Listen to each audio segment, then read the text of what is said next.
Welcome to Real People, Real Voices. I'm your host, James Jackson. And I'm happy to be your co-host, Pastor Wayne Moore. And always a pleasure and happy to host with you. It is, man. It's always good to be with you as we talk to the community about certain things, certain personalities that are relevant for the process and progress of our communities. We're happy to be here today.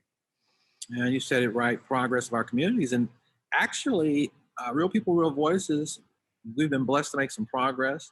Our sponsor list has grown. Yes, we still have Lee Cossell and Crawley with us. We have Fervent Care Christian Academy.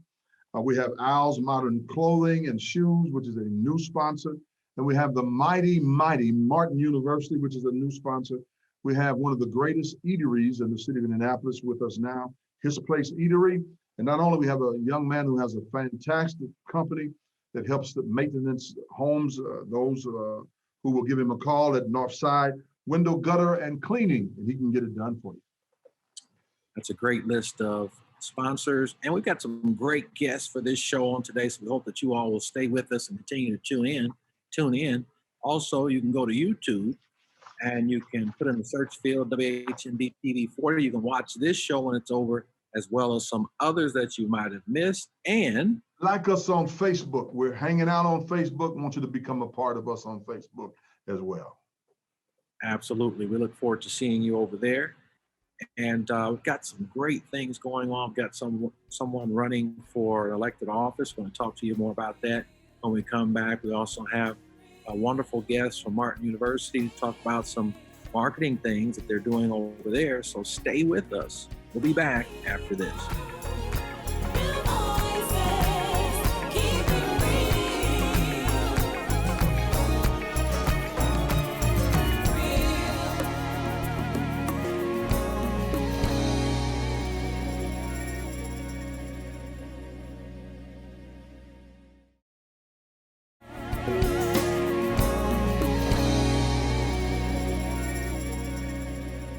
Welcome back to Real People, Real Voices, and we are joined by a wonderful guest who is running for the, actually a candidate for the school board in Warren Township. I want to welcome to the show, Charisma McMurray, tongue twister. Welcome to the show. Hi, thank you for having me today. It's good to have you here, Charisma. Let's just start off with your first name. How did you get Charisma as your first name? It was just a creative name that my parents wanted me to have. The spelling, they just wanted me to have a K to make it different from the traditional version of the name Charisma, from Charisma. All right, outstanding first name. Let's get right into it. You're running for school board in Warren Township. A little different. Black female running for the school board to create some diversity over there. What precipitated your desire to do that? My desire to run for school board actually began my freshman year in college. So as of today, I'm actually a senior at IUPUI, majoring in psychology with 2 minors in Africana Studies and English. And so my freshman year, I was able to intern in the Indianapolis Freedom School Partnership, which is basically a program that began in the Mississippi Freedom Summer of 1964 during the height of the Civil Rights period. And that was a time period where African Americans were not allowed to vote and weren't really learning about anything in school, because that was the time they were doing sharecropping still and not actually being in school and learning things that were actually pertaining to them. And so the Freedom Summer of 1964 was a program that was started to get those students learning about things that they needed to learn about, from Black history to the regular arithmetic and just reading. And so doing that program all the way from 1964 to the modern day when I joined it, it was a really eye-opening experience for me as I taught a classroom of Black and brown students myself, even though, like I said, I'm not an education major. But teaching those students really opened my eyes to the world of education, as well as all the hurdles that go along with a child in education that I've experienced personally myself. But after that program was over, for the past 2 years I've done it, my thought process when I reflect on it hasn't just been on what are my kids' grades, it's about their well-being. Are people being patient with them? Are people giving them the proper resources that they need? And so for me, after I did that program, it wasn't I need to become a teacher. It's what can I do to make sure that the students have the holistic support that they actually need? And so I had this idea since my freshman year in college, all the way now to my senior year when I'm 21, eligible and ready and willing to actually do this, to make sure that the students in my township that I matriculated all the way through have those resources and that support. Phenomenal. That is phenomenal. not want to be or decided not to be a teacher, but decided to make that resources were there, that would be there for students to learn about their culture. That's phenomenal. Dr. Pat Payne has done that for many years in Indianapolis. I don't know if you know her. If you don't know Dr. Pat Payne, you need to get in contact with Dr. Pat Payne because you and her have some of the same desires for Black and brown children. But now you want to run for school board to make those changes. It's going to be kind of deep with a sister with natural afro, a natural skin color, sitting on the school board out there in Warren. What do you think about that? It's a change that needs to happen. When I was first interested into it and I did my research on our school board, attended meetings and saw what our school board looked like, it really disappointed me because Warren Township, over 50% of our students are African American. There's 7 seats on the school board and only 1 person is African American. That's not representative of our population in Warren Township. Not to say those people are unqualified, but there's an extra benefit to having a school board that reflects what the township looks like, who understands from a personal lived experience, and who's able to make those connections with people in the community who will be willing to open up more about the issues that they're going through in their specific race and their specific demographics. And so this is something that our township desperately needs, especially as we're in the middle of redesigning what schools look like under COVID. In the middle of a race war, we need to have people on our school board who look like our kids to make sure we're making the best decisions for them, as well as for our teachers who look like us as well. In the time that we have, Charisma, certainly people are getting to know you to some degree by being on the show, but how can people get to know more about who you are and what you plan to do? If people want to learn more about me and my campaign, I have a Facebook page, Elect Charisma A. McMurray for school board, and as well as an Instagram page. And those are 2 platforms that you can learn a little bit more about me. And you can also find my email address on there if you have any questions that you want to submit to me as well. And on my Facebook page and my Instagram page, I also have information about my fundraising efforts because running for school board is not a cheap endeavor. And I really am appreciative and open to any donations that I can get from community members. So that way I can make all the fundraising goals that I have in mind so I can get my name out to the people. Like I said, I'm 21 years old. I'm a college student here at IUPUI, and word of mouth is one of the biggest marketing tools that I have. So being able to share my information on social media as well as to contribute some money so I can buy flyers as well as do yard signs so that my name is more visible throughout my township would be greatly appreciated. Wow, that's great. I'm proud of you. I think she's appropriately named Charisma. You certainly For a have. reason, because she's going to bring some charismaticism to that school board. Charisma and charismatic are going to do it together. I don't know if it's appropriate, but I'd like to have you have a Cash App. I do have Cash App, PayPal, and Venmo for donations. And the reason why I'm asking, you say you need people to donate, and this is what Jackson and I do. We try to encourage people and help people financially. If it is appropriate, go ahead and give your Cash App.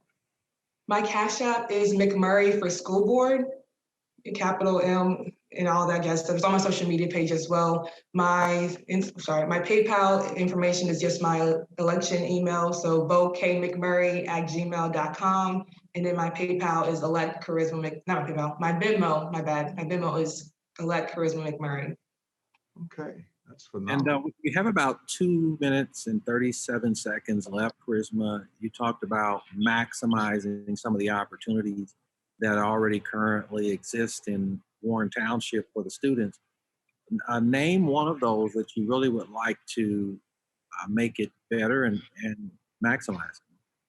One of the big resources that I've been thinking about, especially in the current time period that we live in right now, is we need to move away from wanting to build in our communities and build with our communities. And that's really where this part of my platform came from when talking about maximizing student opportunities. So for example, in Warren Township, we have the Walker Career Center, which is a great resource for our high school students who are able to start learning trades because college isn't for everyone. So if you're able to pick up a trade about welding and things of that nature, or other things, construction, cosmetology, so you can have those resources so when you leave Warren Township, you're equipped to have a job and have a career to go into outside of trying to pursue a 4-year degree. It's a great resource that our school district has. What I would love to see when we're talking about maximizing opportunities is that we open that resource up to our students earlier than high school.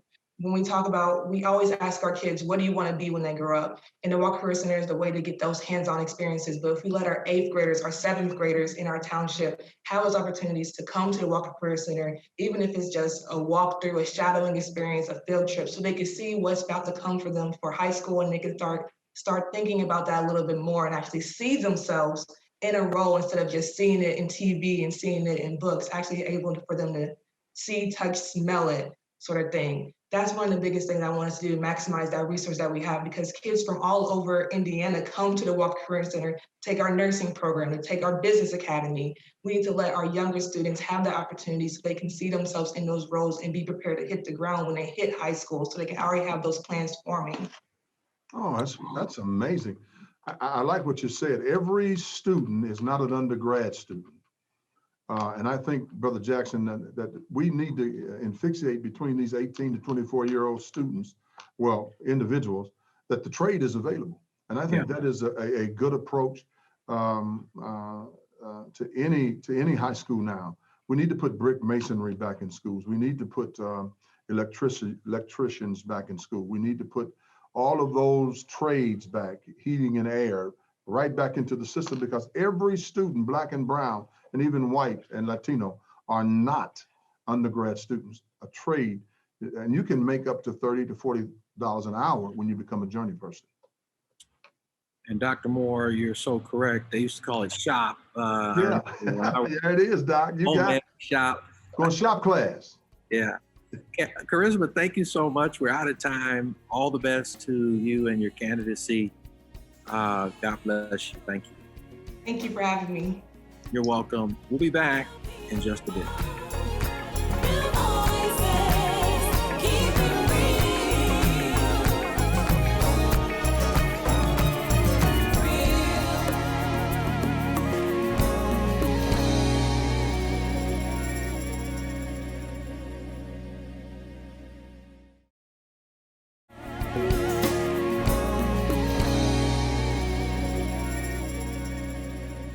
Welcome back to Real People, Real Voices. I'm your host, James Jackson. I'm your co-host, Pastor Wayne Moore.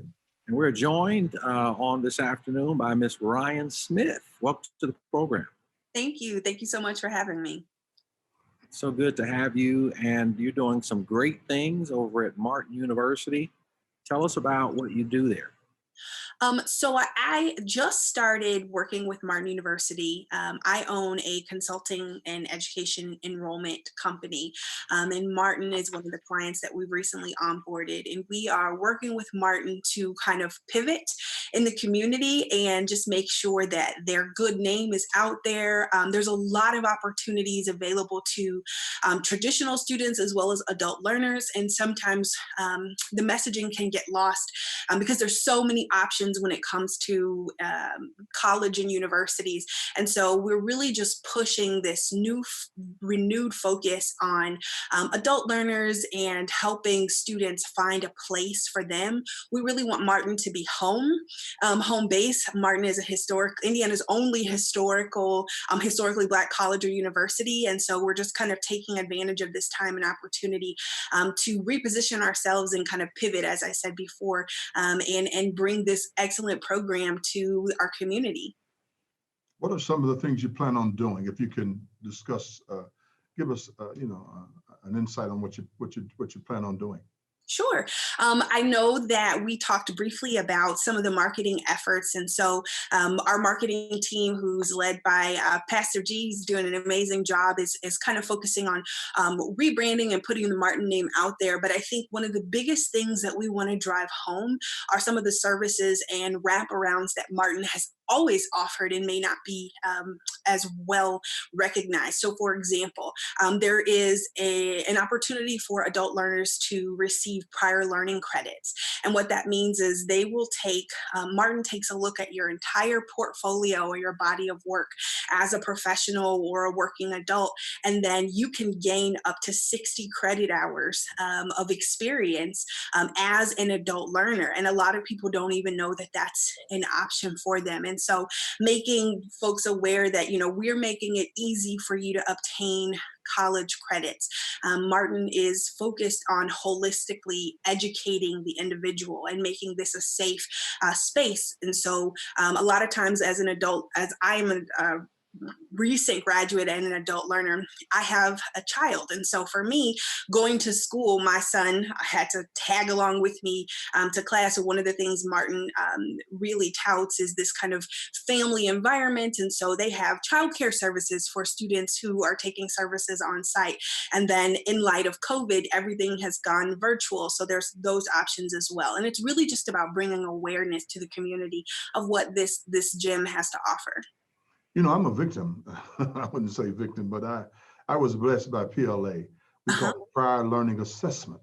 And it takes life experiences and puts them into college credit hours. Correct.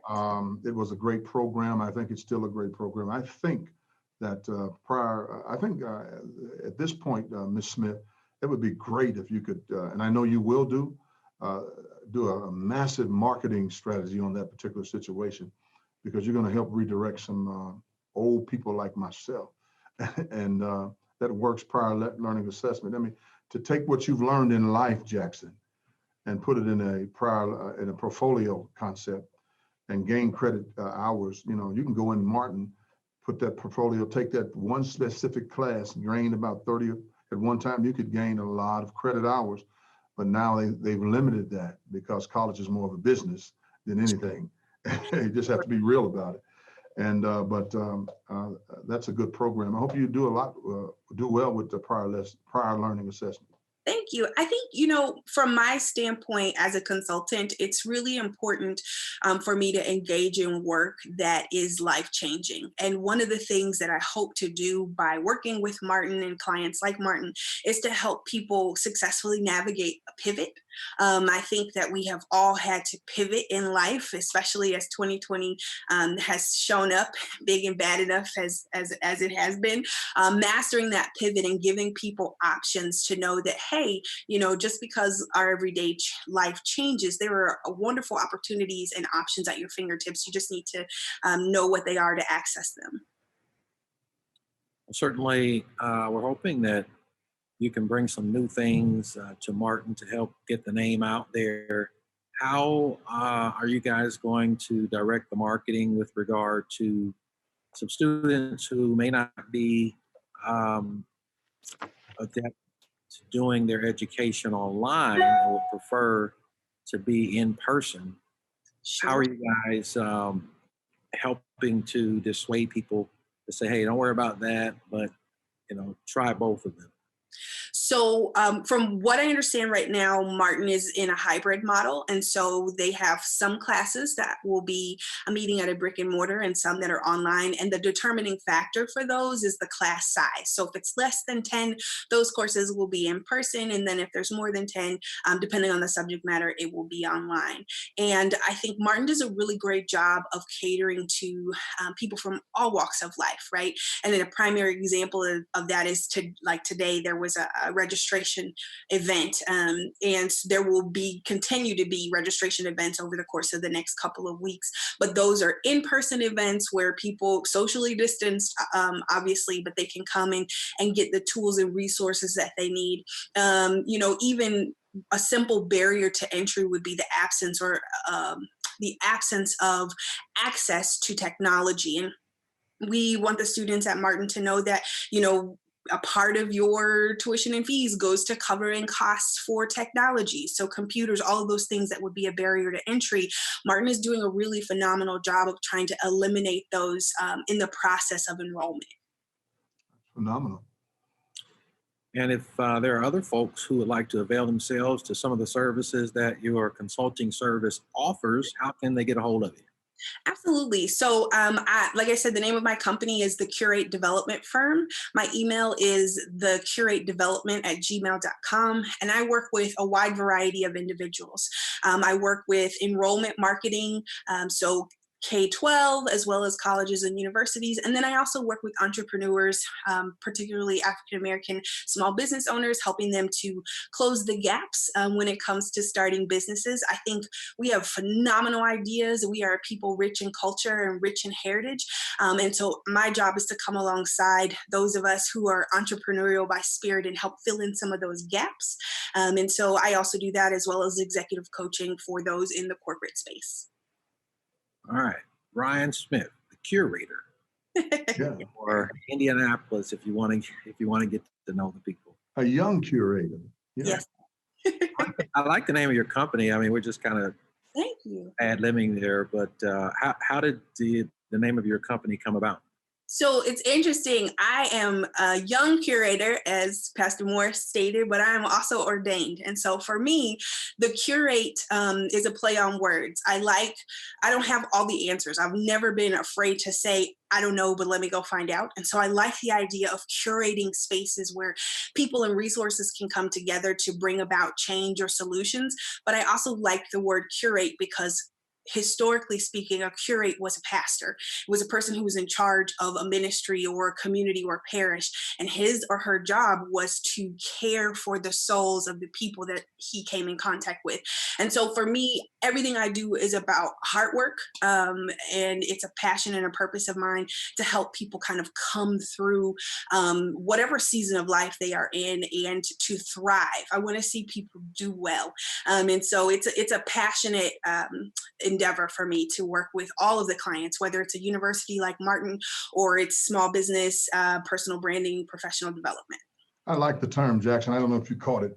She has a Bible open behind her. I've noticed that during the interview, but she didn't say hard work. She said heart work.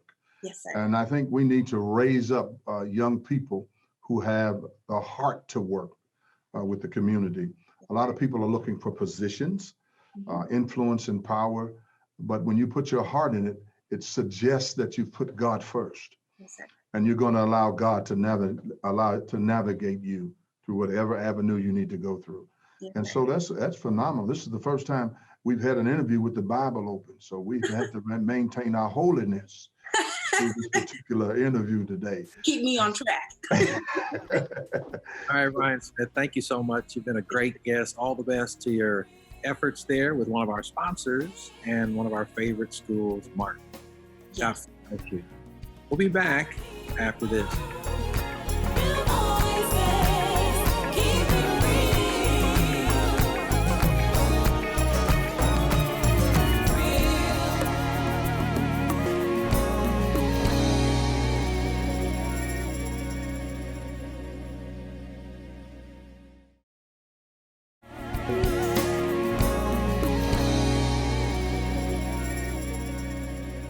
Welcome back to Real People, Real Voices. I'm your host, James Jackson. I'm your co-host, Pastor Wayne Moore. And I'm your executive producer, Faith McKinney, with a list of our fantastic sponsors.